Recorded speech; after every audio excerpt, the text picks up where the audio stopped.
This hour, emergency cholera medical supplies for several African countries have become stuck in a logistical quagmire caused by the Iran war.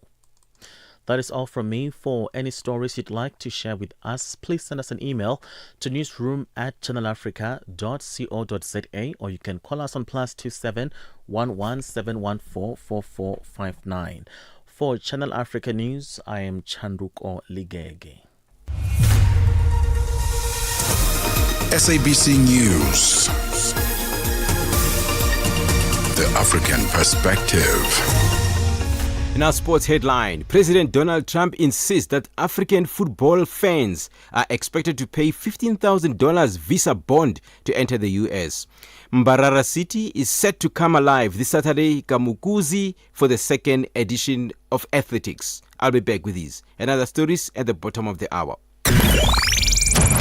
Business, trade, and investment opportunities that put the continent first.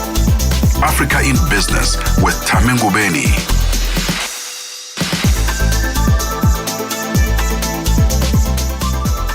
It has gone exactly 6 minutes after 4 p.m. A very good afternoon to you, Sudan. Good afternoon, Tunisia, Liberia, Mali, Chad. Good afternoon, Gabon, Kenya, Malawi, Mauritius. Good afternoon, Africa. Welcome to the Friday edition of Africa in Business on Channel Africa. I'm Thami Ngubeni. Coming up this hour, the Director General of the World Trade Organization, Ngozi Okonjo-Iweala, calls on countries to overhaul global trade rules, citing that the old world order had gone for good. And the automotive sector sees a sharp rise in interest as well as sales of electric vehicles as consumers look for alternatives to traditional petrol and diesel-powered cars. Do stay connected to Africa and the world with Channel Africa, the international voice of the South African Broadcasting Corporation.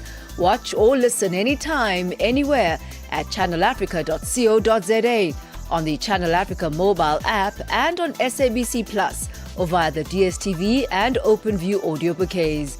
You can also catch us on social media at Channel Africa on Facebook and Channel Africa One on all other platforms. Channel Africa, first with the African story, globally. Connecting Africa to the world. Africa in Business with Thami Ngubeni brings you the latest insights on Africa's economy. We begin here this afternoon. Sudan is stepping up efforts to rebuild its energy sector.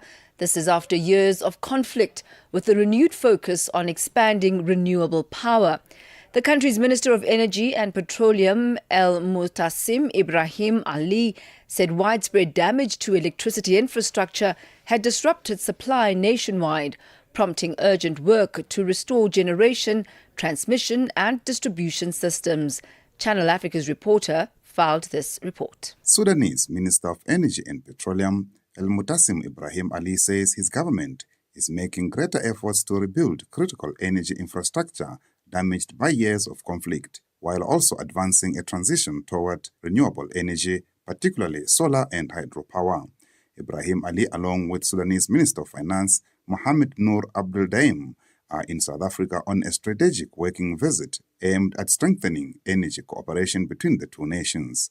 In an interview with Channel Africa in Pretoria, Minister Ibrahim Ali highlighted plans to strengthen bilateral cooperation while accelerating investments in solar and hydropower to support recovery and meet growing demand. We had a period of conflict for the last 3 years, and our infrastructure has been largely affected by that conflict and the war. And there is a huge destruction, to our generation, transmission, and distribution lines. And we are very concerned about the displaced people, and then we want them to come back to provide them with power. We are doing, our best, 24-hour best, to rebuild those lines and those portfolios, like providing them with transformers, other equipment, so that we can regain, the situation before the war. As countries shift away from fossil fuels toward cleaner energy in response to climate change,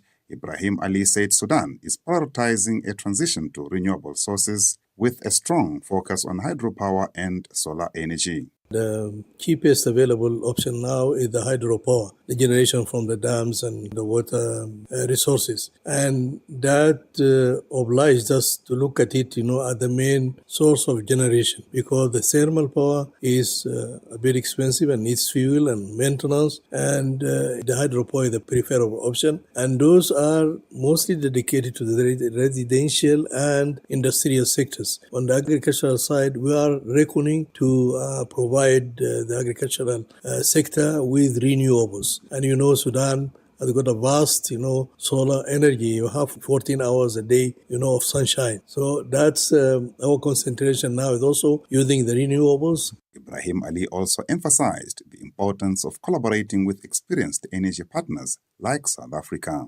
And that's why also we look forward for cooperation and support from our friends and our partners. And the importance of South Africa in that regard. In the energy portfolio, they have been, to a large extent, made a lot of progress, and they are having a vast experience in dealing with those infrastructure. Sudan's Finance Minister Mohamed Noor Abdel Daim said rebuilding the country's economy remains a critical priority as millions begin returning home after being displaced by war.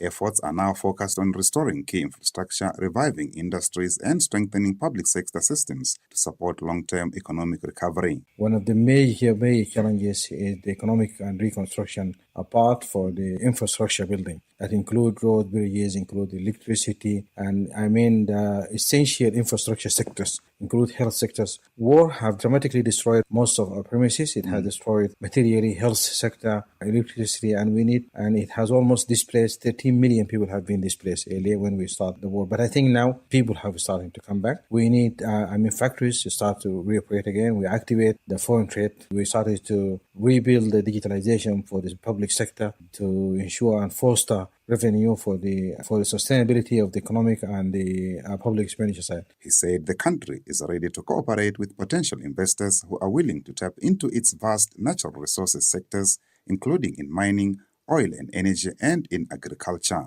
I think Sudan is well open to cooperate for investors and for regional partners and regional investors and globally as well. Sudan is rich of natural resources, and I think this is the case in Africa as well. But in particular, Sudan is rich of many natural resources, include gold. The gold mining now is open. I think I'm not talking on behalf of other ministers, but this is the case. Oil, I think I just heard the Minister of Oil and Energy. He's actually offered this opportunity for investors. Investment in agriculture is a big opportunity for people to capture. We have almost, 2 million of grade of land is available for and healthy for agriculture. Michael Mbewe, Channel Africa News, Johannesburg. Africa means business. Tune into Africa in Business with Thami Ngubeni for the future of the African economy. Channel Africa, African perspective. It is now 13 minutes after 4 p.m. Central African time. We do this every single Friday, and today is no exception. We host Mr. Africa himself. Yes, I shall call him that. He's Mr. Victor Khumuswana, author of Africa is Open for Business and Africa Bounces Back, as we focus on some of the leading stories on the African continent as far as business is concerned. Victor is also the Executive Director for Marketing and Communication at the University of Limpopo. A very good Friday to you, Victor. Are you with us? No, silence on the other end. Victor Khumuswana, he'll be joining us, and we'll be talking about Uganda, how they've performed in the past year between January 2025 and January 2026. I will also be taking a look at some stories coming out of Kenya. You will remember that about a week ago, maybe it was earlier on this week, we did speak about Kenya's expansion plans. We'll look at their performance in the past year, as well as initiatives to increase a trade between Ghana and Colombia. Victor, very good afternoon. Good to have you with us. Welcome. I suppose you can hear me now. Did I blue tick you? You certainly did blue tick me. And just after I gave you the title of Mr. Africa, how could you possibly do no, that? well, yeah, no, Africa is not for sissies. You got to look for me in the jungle first. Well, let's get straight into the jungle. I mean, it looks like Uganda very much in there. They experienced quite a hefty increase coming from the merchandise export revenue in the period of January 2025 to January 26. Tell us more about this. Well, you just got to remember the Middle East. You got to remember Dubai because it's a 72% increase in the export revenue. But when you look at 72% to over $1 billion from 844 or so, it's purely in the period January to January 2026, 182% increase in the gold exports. So the bulk of that comes from gold. It has actually surpassed the revenue generated by coffee and by cocoa, which have been the traditional export revenue earners for Uganda. And the sad thing is that the net gain for Uganda here is only $200 million. And that is not surprising because this is the export. We have talked about this before, about how the Middle East has suddenly become the destination for mineral exports from the African continent. And that Great Lakes region, Rwanda, DRC, Uganda are just sending a lot of minerals in that direction. So for an export revenue checker, you are looking very good, but in the long run, Uganda is not really making much money because $200 million for that kind of trade is telling you that the real wealth is going into the pockets of the Middle East. What do they do to turn this around? No, they did not. Look, it's an increase in the geopolitical order of the world, as you can see. Number one, let's just talk about the other minerals. Diamonds, you know that China is moving in on this because of the lab-made diamonds. So the traditional resources and the channels that were used to sell them are no longer valid because there are other players on the scene. But at the same time, the Middle East, Dubai in particular, has become this financial capital of the world, which means lots of speculators, a lot of forward contract traders, a lot of derivatives traders are out there in that area. And that's why somehow Dubai has become the place where minerals are targeted. And it's not always a good news story because often where they are sourced, it's not as clean as it looks. Uganda does have gold mining, but remember, it shares a border across Lake Albert with the DRC. And the instability of the DRC, whenever people talk about it, I know they look at Rwanda, but they forget that the flow of minerals from that country can go into Angola in the south, it can go into Rwanda, it can go into Uganda as well. And that's the channel. That's why I'm saying the net gain for Uganda is not as much, only $200 million, which tells you that the billions of dollars that are flowing to the Middle East are not for Uganda's sake. A very interesting point there.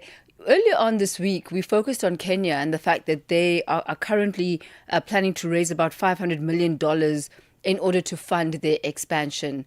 Their pre-tax loss for the year 2025 has now come out, and it's $138 million. That's their pre-tax loss.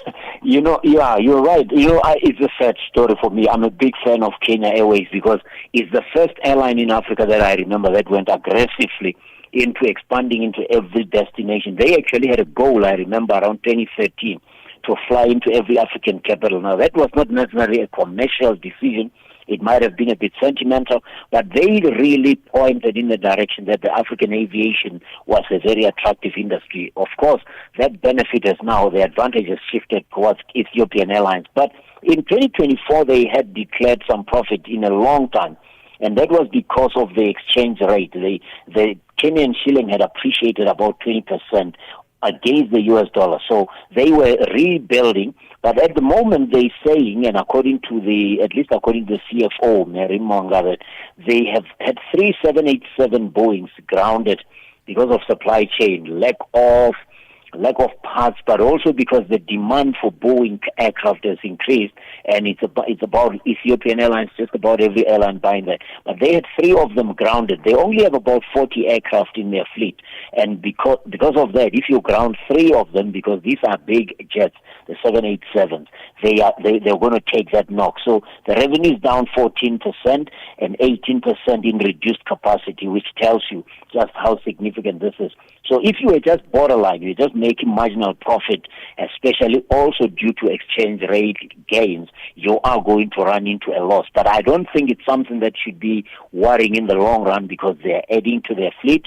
And you would have seen this, Thami, during the week. The crisis in the Middle East has created a lot of demand for passenger planes, and airlines are going to do very well because they are getting people in and out of the conflict zones. They are rescuing people. They are transporting all kinds of supplies. So if they just keep the basics and they do the basics like they've been doing, they should be okay. It might be a temporary turbulence, but I don't think it will erode the gains that they've made over the past 5 or 6 years of rebuilding the airline. So in the minute that we have, we see finally Ghana and Colombia trying to maximize the strategic positioning of the ports of Tema for Ghana and Cartagena for Colombia. 2 very strategic gateways on different sides of the Atlantic. The 2 countries now shaking hands. Exactly, and this is because, you remember, that used to be the route for slave trade, Thami, in the days of the slave trade. So these 2 ports, at the moment, the trade between the 2 countries is a mere $3.2 million. And that's why by opening this route, again, they are opening alternative routes. You see what the crisis is happening in the Strait of Hormuz and all the Middle East area. There are all kinds of routes that are going to have to be opened, and this is the move that Ghana is making. Incidentally, in the week that the United Nations declared slavery a crime against humanity, and you are seeing all kinds of shifts, but at least they are trying to say, let's transform what used to be a slave trade route into a real trade route between Africa and the Central and South America. Because it was there already. Thank you so much, Victor Khomuswana. Always bring us the best of African business every single week. Have yourself a great one. See you next week. You too, Tony. Bye-bye. All right, that's Victor Khomuswana, author of Africa is Open for Business and Africa Bounces Back. He's also Executive Director for Marketing and Communication at the University of Limpopo. Franschhoek, get ready.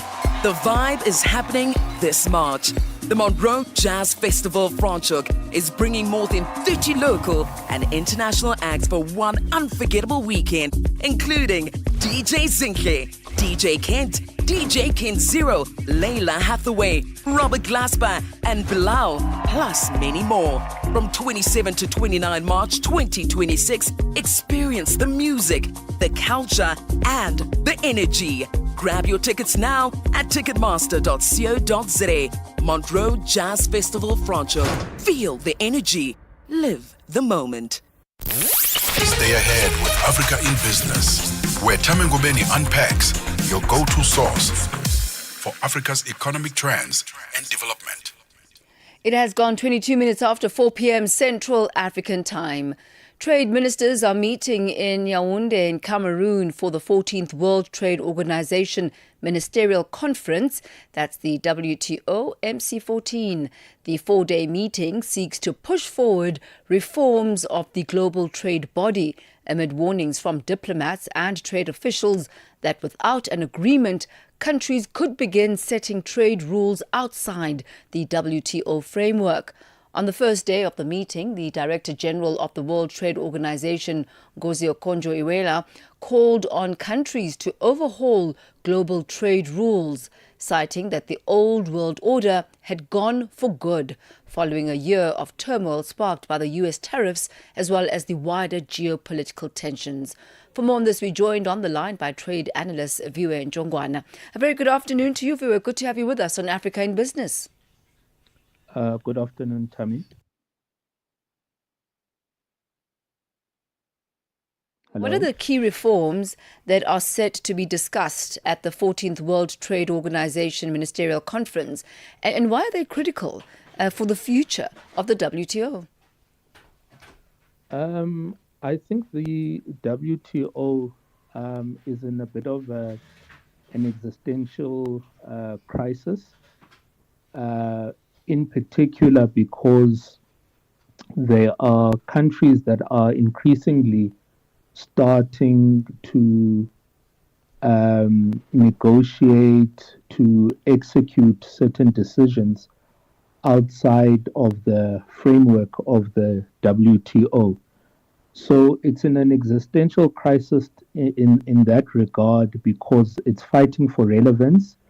And in its fighting for relevance, it needs to set terms and conditions around tariffs, terms and conditions around development, and other issues that will keep it relevant to all the members of the WTO. So, in effect, as you are illustrating, this is something that's happening. Negotiations are taking place outside of the structure. If that continues, what would it mean for global trade? What type of repercussions could emerge from that? Well, number one, it will mean survival of the fittest. The WTO was created to develop some sort of fairness when it comes to trade. So, less developed and developing countries, but in particular the least developed countries, will be significantly disadvantaged. And there'll also be a fragmentation and a disruption around the generally accepted rules. Remember, the WTO is a consensual-based system, and the minute the consent dissipates, then people, or let me say nation states, make rules that will be suitable for themselves. And that's what we've basically been exposed to over the last 2 years of President Trump's presidency, that increasingly there are nations that have to make decisions based on their own survival, and which might not be good for the weaker states. And the developing economies rather would be the ones that would suffer the the sharper end of that stick. So if reforms do succeed, what are the immediate benefits that businesses and exporters could expect?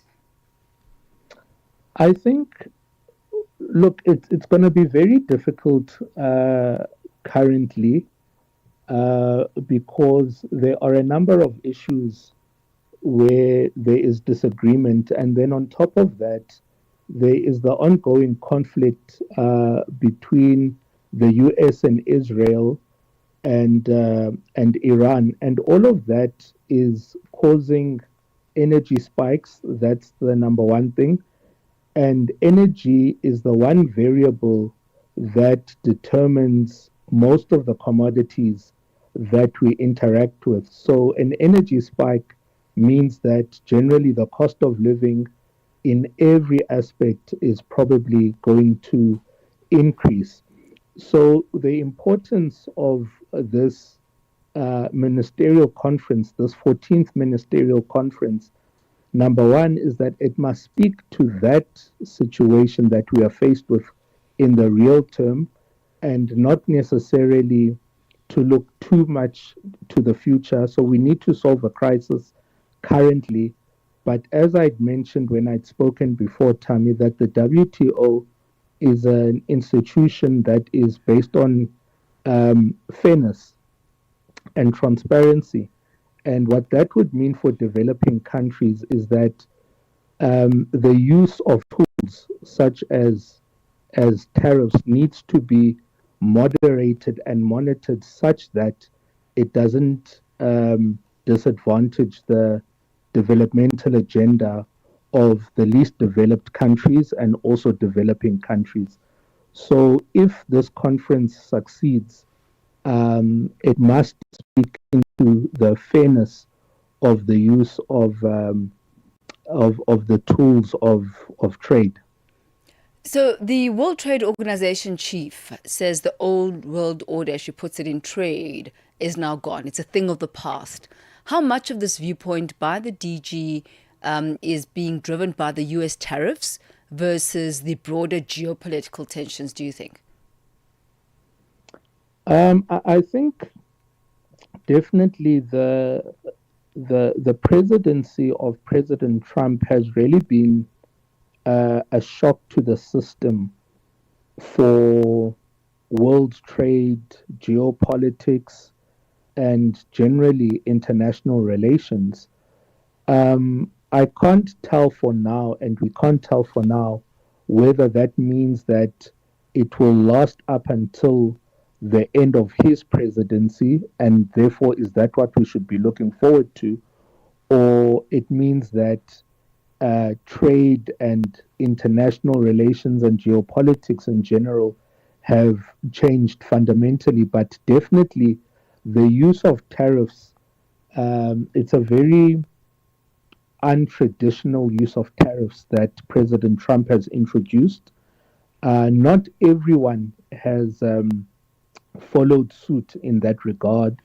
For the most part, the countries that have had to change their tariffs, it's to actually compensate in relation to what President Trump is doing. So we are not sure, and I'm not sure for now to say that has it changed fundamentally, or after President Trump's presidency, will we move back to the traditional use of trade tools and trade remedies beyond his presidency? Also, what has happened because of this conflict in Iran and maybe other conflicts that may come in the near future is that it's exposed us to the reality that conflict is very much linked to economic value chains and therefore trade. And the more conflicts that we have, we can expect that the cost of living will go up. And that's the nature of the globalized world that we're living in, because our domestic economy is made up of international value chains. And this is true of every domestic economy currently in the world.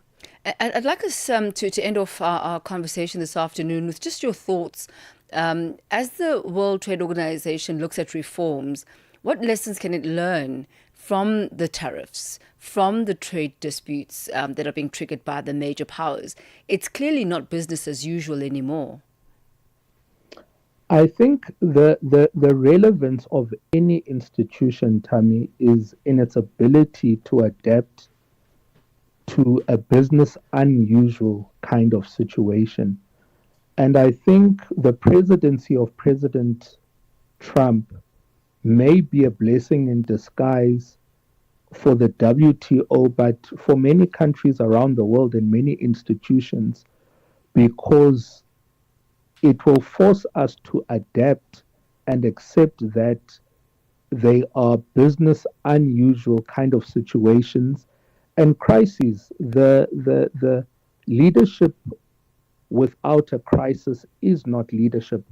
And I think for the WTO and many of us, the different regions, the different countries, the different institutions at play, must adapt and adjust to those crises that we are faced with. War in geopolitics and international relations is not an anomaly. It's what happens in the global world order. But what we have now is that we've got globalization that is happening at a far faster rate, at a far accelerated rate, and therefore most of our domestic economies are dependent on international systems and exogenous effects. So what it will do and what it will mean for the WTO is that it must learn and understand that these crises do happen, and then set an agenda and develop principles not only for peace times but also for war times, because war is the nature of an international world order. Viewer Njongwana, we'll leave it at that. Thank you so much. Very well summarized there at the end. He takes us to exactly 4:33 Central African Time. Trade analyst Viewer Njongwana, thank you for your time as we head over now to the markets desk, where Nosipho Zuma is standing by with your latest market indicators. Business News on Channel Africa. The African Perspective. Thank you, Thami. Good afternoon. In your business indicators, the SAWA, $1 is trading at 17 Rand 04 in South Africa. In Botswana is trading at 13 Bula 56. In Namibia, it is trading at 17 Namibian dollar 04. The Zambian kwacha is trading at 18 kwacha 76 to the US dollar. In Kenya, the dollar is trading at 129 shilling 06.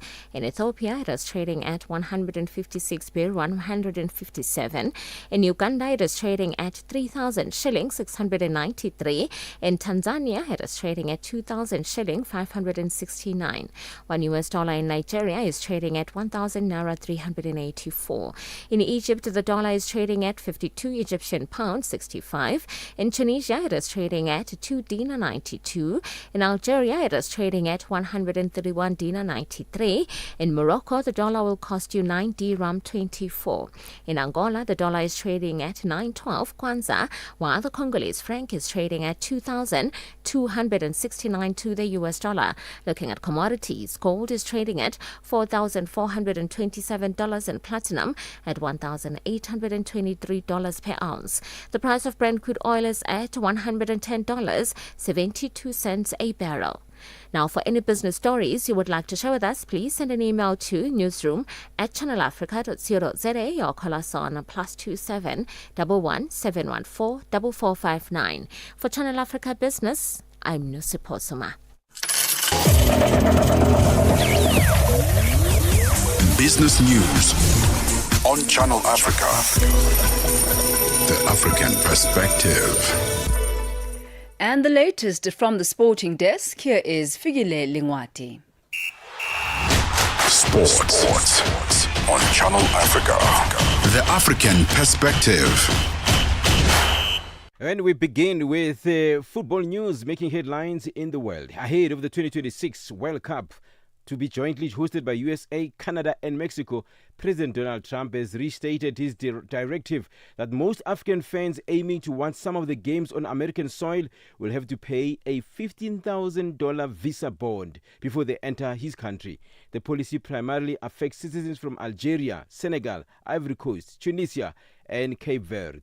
The policy has been effected on Nigerian citizens since last year, and the Trump administration said the policy is a visa bond aimed at reducing visa overstays and curbing illegal immigrants. Former Banyana Banyana captain Simphiwe Dludlu says South African football must move beyond rhetoric on gender equality and adopt a clear pay parity model. With no firm commitment to equal pay between the men and women's national teams, Dludlu argues structured solutions ranging from accommodation to equal match fees and bonuses are needed to close the gap and ensure lasting change. Now a coach and pundit, Dludlu shares her viewpoint. Some women would look at me and say I'm crazy, and maybe some will relate and see, I don't know, it's a different opinion. But from my own point of view, right, Simphiwe Dludlu point of view when it comes to gender parity. If you're putting Bafana Bafana in a 7-star hotel, you can't put Banyana Banyana in a 2-star hotel. But because Bafana Bafana might have 10 sponsors and Banyana Banyana might have 2 sponsors that would be paying for the hotels, you can put them in a 5-star while Bafana is in a 7-star hotel because they are comfortably well taken care of. That's gender parity for me. Dludlu further says even if appearance fees are not equal, but at least women should not be overlooked while their male counterparts are not. If you are giving a bonus to Bafana Bafana, you certainly have to give a bonus to Banyana Banyana. And you can't be giving 50,000 appearance fee and no appearance fee for Banyana Banyana. Because all of us are contributing to the same effect of representing the national teams, isn't it? It might be you are giving 50,000 appearance fee for Bafana Bafana. You might give 25 for Banyana Banyana. Over the years with the sponsors and all of that, we might end up getting them. Kenya's Mbarara City is set to come alive this Saturday as over 1,000 runners converge at Mugaba Palace in Kamukuzi for the second edition of the Tusker light-powered Mbarara City Marathon. Specific prize money details for the Mbarara City Marathon are often announced close to the event date by organizers and sponsors like Tusker Light, usually featuring top prizes for elite male and female runners in various categories. The 42-kilometer race prize money for winners applies to both male and female races. Position winner will receive $15,000, the second will be $8,000, and the third will be $4,000. For any sports stories you'd like to share with us, please send an email to newsroom@channelafrica.co.za or call us on +2711 714 4459. This is Channel Africa Sport with me, Figile Ngwati. Sports on Channel Africa. The African perspective. The sound of Africa is evolving. Experience our new mobile app. Free to download, free to connect. African enterprise meets global opportunity. Africa in business on Channel Africa. It has gone exactly 4:39 Central African time as we turn our focus now to the automotive sector. South Africans are preparing for what could be the largest fuel price hike in the country's history. This as global oil prices climb above the $100 a barrel price amid escalating tensions in the Middle East. The Central Energy Fund has signalled a tough outlook for the month of April, with significant increases in both petrol and diesel prices expected. Meanwhile, automotive industry experts say the anticipated fuel price is driving a sharp rise in interest as well as the sales of electric vehicles, as consumers increasingly look for alternatives to traditional petrol and diesel-powered cars. For more on this, we joined this afternoon by Alan Kinn, Chief Product and Innovation Officer at cars.co.za. Alan, welcome to African Business. Good to have you with us. Thank you, Thami. Thank you for the opportunity. And why are you depressing everybody on a Friday afternoon by telling them of a record fuel price? I tell you what, I'd rather not, but this is the news of the day. So we bring it all. We bring the good, the bad, and the ugly. And we're hoping that you'll help us unpack this. It's such a reality for all of us. So we've heard the Department of Mineral and Petroleum Resources calling on motorists in South Africa to work from home as one of the solutions to this price surge. But really, how severe is the price shock for high mileage commuters as well as small businesses who are already struggling with the cost of living? Well, look, Thami, I own a diesel car and I pulled in this morning to the pumps because I wanted to fill up now because the price goes up 10 rand a litre. That's like a 50% increase. I don't ever remember the price going up this month. And the worst thing about it, I wish I had good news on a Friday afternoon, but I really don't, is that all the groceries we buy, everything we buy in shops, that's all shipped around in trucks that are powered by diesel. So all of those prices are now going to come under pressure. And then if you think one step further beyond that, then that's going to push inflation upwards. And the Reserve Bank quite rightly targets inflation. That's the biggest driver of interest rates. And at the start of this year, we were also optimistic. We thought interest rates were on the way down. They were on the way down. But are they now? What's going to happen for the rest of the year? If the Reserve Bank sticks to inflation targeting mandate, then we could end up paying the same, if not more, on the credit agreements that we all have. So it's got a huge impact, and the knock-on impact through the year will add to the burden as well. So in light of these rising costs, what are the measures that government can consider in order to try and reduce these financial constraints? It's a very hard question for governments, and globally I think every government is doing it because people are wanting relief on the tax, and tax is a major part of the fuel price. But I really don't think that is going to happen in the short term because most governments, even globally, are going to wait and see, and we're all hoping this passes quickly. And so I think pragmatically for all your listeners, the whole idea of talking to your employer and work from home and reduce the amount that you need to travel is probably the most pragmatic advice that we can give. There has been this push towards electric vehicles and, they're gaining momentum, but they really haven't picked up as much as one might have thought that they would have. Is this perhaps the last push that South Africa needs to go electric, or are we just so far from being ready that it would be impractical to think that there'd be a sudden surge in demand for electric vehicles because of the price of fuel and diesel? Thami, look, electric vehicles for me, I think there has been a surge in demand. We see a surge in demand of our platform of people looking at electric cars. But I think we're all still traumatized by COVID and load shedding at the same time. Maybe maybe some people have forgotten, but 3 years ago we were locked in our homes and we had load shedding at the same time. Electricity was a swear word, and so was ESCOM. and those times were tough. And you think of that, you're going to buy this car, where are you going to fill it up? Is that going to be working? And so on. So EVs to me are still a very hard sell. But what is more interesting, I think, in the market today is the word hybrid. Now, hybrid mixes a combustion engine of some sort. And there's different types of hybrid, but it mixes that with electrical power.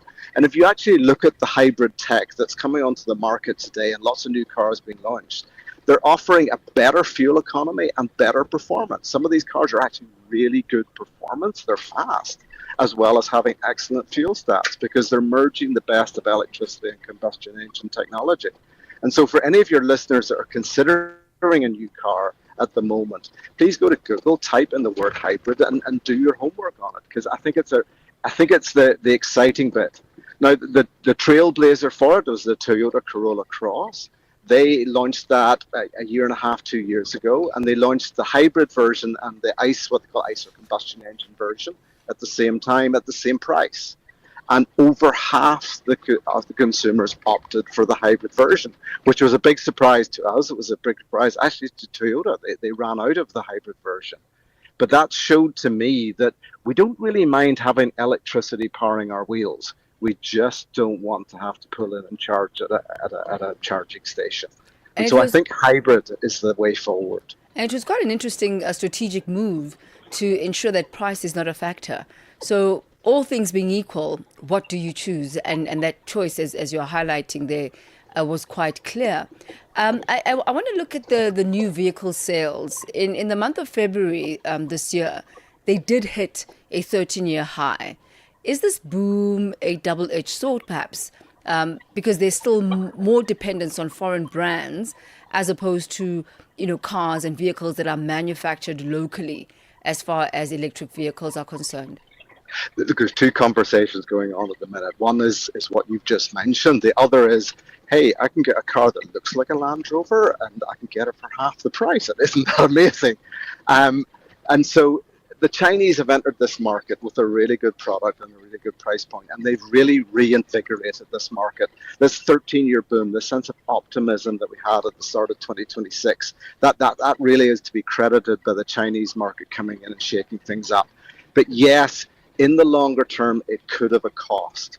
5% of our economy is dependent on the auto industry, and that's been a real success story for the country over the last 20 years. Now, 5% is a lot, like 1 in 20 Happy Meals at McDonald's, 1 in 20 meals at the Spur. They're all dependent on the auto industry. Now, if the auto industry then starts to import more, those jobs are at threat. But there is, again, good news. That the good news around the auto industry is because the government and the industry work together to create tax incentives for OEMs to localize manufacturing.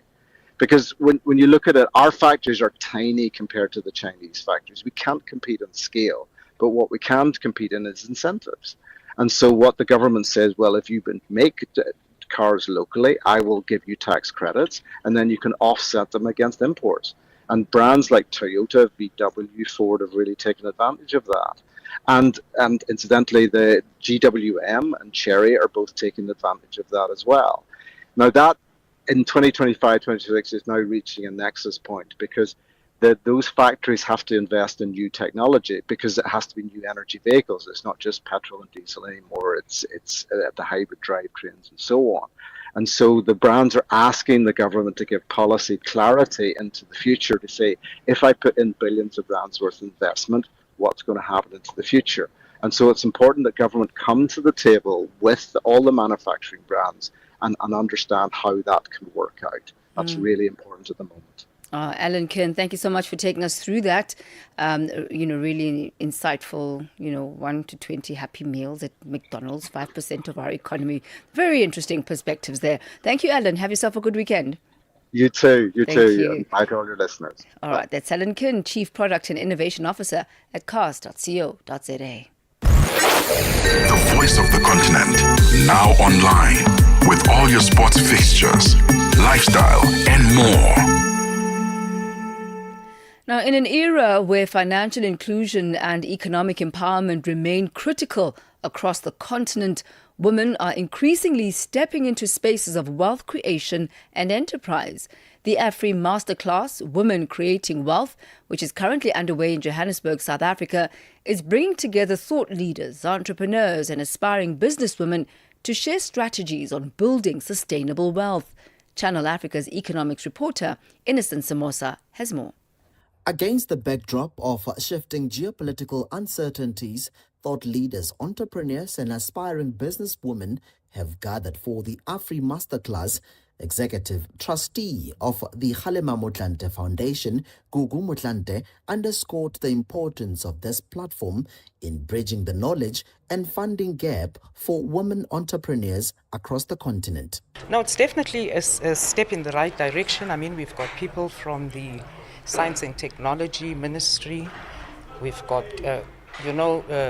philanthropic foundations that do the work that young people, can be exposed to and find themselves. Sometimes it's not about, it's just exposure. Exposure is so important.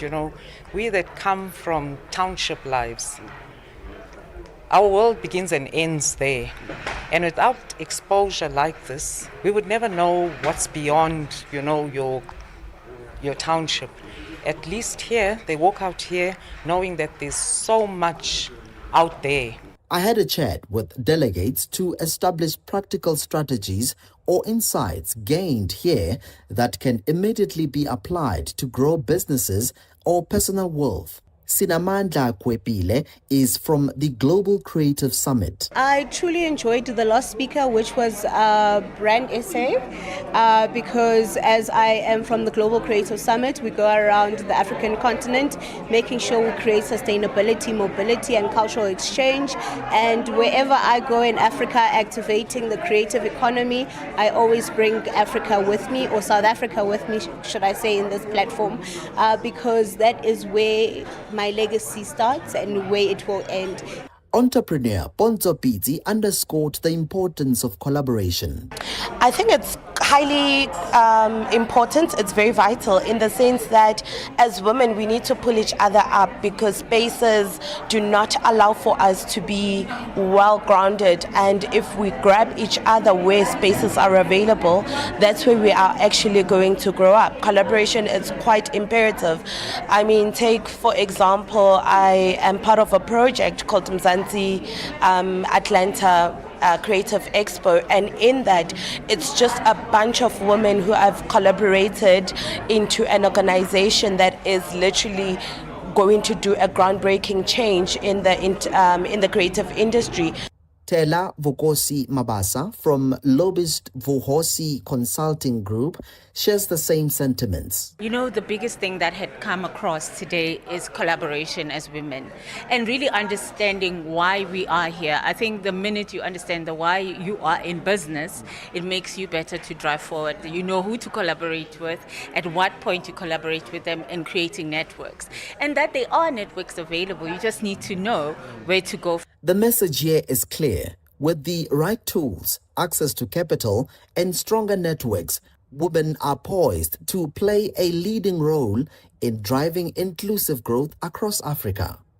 For Channel Africa News, I'm Innocent Samosa in Johannesburg, South Africa.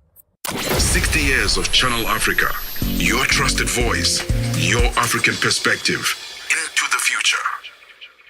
It is exactly 4:53 on this Friday afternoon. In a few minutes' time, we'll be handing the reins over to the French desk. Joël is standing by to give us a sneak peek of what she's got in store for us on Vue d'Afrique. Sur Vue d'Afrique, effectivement. Merci Thami, merci bonjour à tous les auditeurs de Channel Africa. Sur Vue d'Afrique, nous parlerons notamment de la France qui se défend d'avoir écarté l'Afrique du Sud du sommet du G7 d'Évian sous la pression de Washington. Mais nous parlerons également de la mission difficile pour le nouveau négociateur de la CEDEAO auprès de l'AES. Lansana Kouyaté est son nom. Et il a 3 mois pour convaincre. Beaucoup d'autres sujets, c'est sur Vue d'Afrique tout à l'heure. Merci de rester connecté. Merci Thami. Merci beaucoup. That's Joël coming up at the top of the hour. Across Africa, communities rise with the promise of clean water and clean sanitation. The African Union's 2026 theme calls us to action. It's about mobilizing real commitments, securing climate-resilient water and sanitation projects, and ensuring that water becomes a driver of sustainable development and prosperity across the continent. A landmark moment, not only for Africa, but for the global movement for access to safe water for all. Assuring sustainable water availability for every home, every village, every nation. This is the Africa we want. Channel Africa, the African perspective. Get Channel Africa on DSTV Audio Bouquet. Channel 802. Authorities from Botswana, South Africa as well as Namibia convened in Gaborone to discuss ways as well as means of mitigating the impact of the highly contagious foot and mouth disease. At the end of a 3-day workshop expected to come to an end on Sunday, a coordinated response to FMD will be developed in order to combat the disease in the 3 countries. Channel Africa's Shingarai Madondo reports. The workshop was organized by the Trans-Kalahari Corridor Secretariat TKCS upon realization that there are rising incidences of smuggling of meat products, bypassing of veterinary checkpoints, and skipping of deep mats along the corridor. Speaking at the opening of the 3-day workshop in Gaborone, the TKCS Executive Director Leslie Mlungisi said the idea was formed upon realizing that FMD is curtailing trade, especially between South Africa and Namibia. Trade has been impacted by the foot and mouth. Meat products, dairy products, they are not moving because of foot and mouth. We know that currently Namibia is exporting live heifers or livestock to South Africa. Almost every day you'll get trucks and trucks, moving from Namibia to South Africa. But because of foot and mouth, now is a challenge. According to Mpofu, a coordinated and highly visible regional awareness campaign is therefore essential to enhance compliance and harmonize messaging across the 3 TKC member states. Countries in the region have remained on high alert over FMD as authorities warn of a growing regional threat, with outbreaks spreading across the Southern African Development Community, SADC. A South African representative at the gathering, Mulibi Morosini, a chief traffic officer with the Mafikeng municipality, said South Africa needs to copy what other countries in the region are doing to combat FMD. So I wish from this sitting here we can come up with common, simple thing that all 3 countries are doing. You don't assist us that Botswana will vaccinate and do that, but the other country doesn't do that. Since last year, SADC member states have been battling relentless resurgence of FMD, which continues to threaten livestock production, disrupt rural livelihoods, and undermine trade integration. Reporting for Channel Africa in Gaborone, this is Shingere Madondo. Africa in Business delivers key insights and real-time updates on Africa's growing markets with Thami Ngubeni. The African Perspective. Channel Africa. Channel Africa. So here's a quick recap of what we had in store for you this afternoon on Africa in Business. With Victor Khomoswane, we looked at some of the leading business stories on the African continent, including how, despite the fact that Uganda experienced a 72% increase in merchandise export revenue, largely attributed to gold exports, they only gained $200 million net gain. Why? Because the real wealth, he says, is going to the Middle East. Also, Kenya Airways, despite the fact that they are raising and wanting to raise $500 million in order to fund their expansion, reported a pre-tax loss of $138 million in the year 2025. Also looking at developments between Ghana and Colombia, agreeing to have a direct shipping link between the ports of Tema and Cartagena. That's how we come to the end of this week's Africa in Business series. Looking forward to being with you once again next week. Give yourself a fabulous week ahead and restez connectés as we hand the reins over to Vous d'Afrique.